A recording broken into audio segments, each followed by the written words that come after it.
Hello, hello, hello, and welcome to what I like to call my self-motivational talk. If this is the first time that you are catching one of my videos, my name is Moses Stewart, and I share these self-motivational videos because they're a way of telling me that I'm on track, and doing these videos help me overcome a fear of speaking to the public. I also share them because I know there are people out there who may benefit from what my own journey is and the things that I'm doing. And so sharing them will be helpful to the public or to those who watch. And I hope they're beneficial to you. So today's topic is something that we've heard about a lot. And it's no stranger to any of us. And that is distractions. I know you've heard about distractions in many shapes and forms. You've heard a lot about it. People have told you that you are a distraction. But what exactly is distraction? In my own case, I define distraction as being those things, those people, those habits that are causing me to lose focus.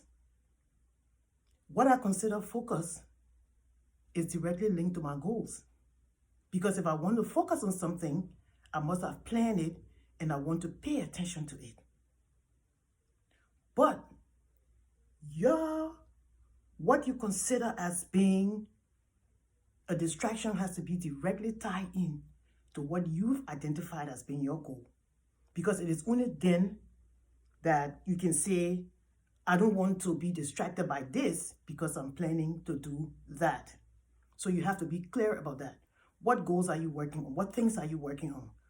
And what are those things that will distract you? What are those people that will distract you from accomplishing those things? So we also know that there's no limit to the number of distractions or the kind of distractions that are out there. Everywhere you turn, there are distractions. But one thing you also have to realize is that distraction is closer than you think. It is closer than you know. Distractions will come from anywhere. So don't always look at situations and people as distractions that may seem far away from you. So what are some of the distractions that we have out there? And we'll keep this to few distractions because of time. So we're going to discuss maybe two that I have identified in my journey as being very distracting. And the first distraction I have is myself. And you say, what? I say, yes. You can be your own very distraction. And what do I mean by you being your very own distraction? Your habits. If you have habits that you cannot get rid of, that are so difficult to do away with, well, then you are your own undoing. You are your very own distraction. The next thing that I found that can be a very big distraction for me would be people. People can be family, they can be friends. I mean, they can be just anyone you come in contact with who will, pull you off your course or off course from what you want to do. So don't always look at distraction as being something in a distance or something that is not very, close or near to you. They can be right there, and you, my friend, could be your very own distraction. So we'll come back to, when I do these videos, I always like to talk about what can you do. And that is after I identify what I consider to be a problem, I like to find solutions to solving those problems. So whenever I do these videos, I like to talk about things that I have done or that I am doing to solve these problems. So what have I done or what am I doing to eliminate or minimize the distractions around me? The things that I consider as dangerous or, negative to me accomplishing the things that I want to accomplish. The number one thing that I told myself that I had to do was to get rid of those habits that are holding me back. And these habits are definitely or just holding me hostage from making the kind of progress that I want to make. And what are some of those habits? Being idle. Saying, oh, I'm not doing anything today, I'm just sitting down. Remember I said that Time not spent wisely is opportunity lost.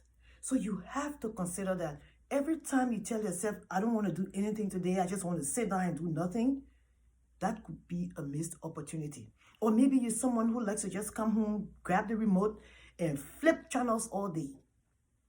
That could be a distraction. Extensive entertainment. Other habits could be irresponsible social media engagements. Some people just go on social media for no reason. All they want to do is get on there, talk about everything. I mean, it's not a bad thing to talk about what's happening in your life or what the things that make you happy. But hey, you have to have a limit to some of these engagements. Sometimes you have to restrain yourself from just going on there. It happens to me too. I used to just scroll around on social media until I said to myself and ask myself deep questions. What am I doing with my time that's going to help me grow or be a better person or to get to the things that I want to accomplish tomorrow?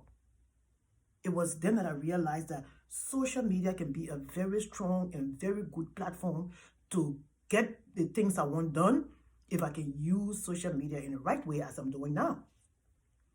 So you always have to be mindful of the things that are distracting you and then learn how to limit or eliminate those things away from your path. The second thing that I started to do, and I'm still doing, which is very difficult as well, is to set boundaries with people. What do I mean by boundaries? We have friends, we have family, we have people we interact with every day. They're all demanding something from us, time. They want to talk, they want to chit chat. But there are times also you find that it's difficult to even get people away from around you because they just constantly want to be there and say things that don't really matter. So when you set boundaries, it means that you are growing, you are becoming aware of the things that matter to you. You need to create a space where you can operate freely and think clearly.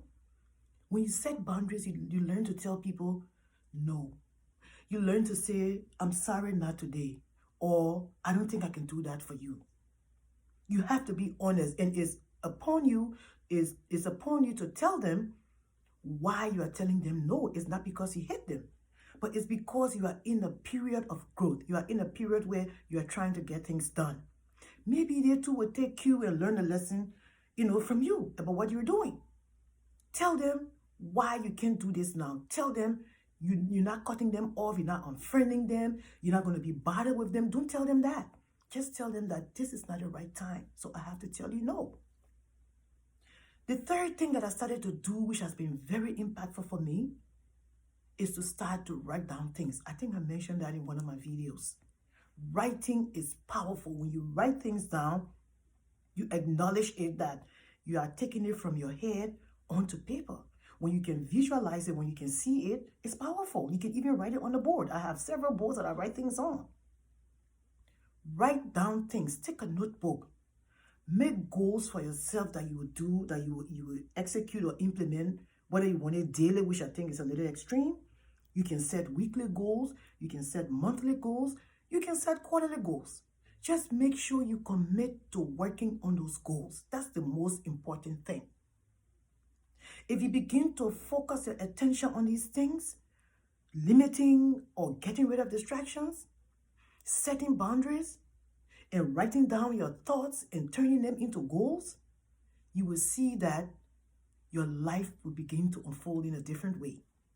You will begin to have a purposeful life. You will wake up every day knowing exactly what you want to do, how you're going to do it, and how to get rid of the things that will negatively impact you from doing those things. So I hope this video was helpful to you again. And as always, stay tuned because I'll be coming back at you with another self-motivating topic. Have a good day and talk to you soon. Bye.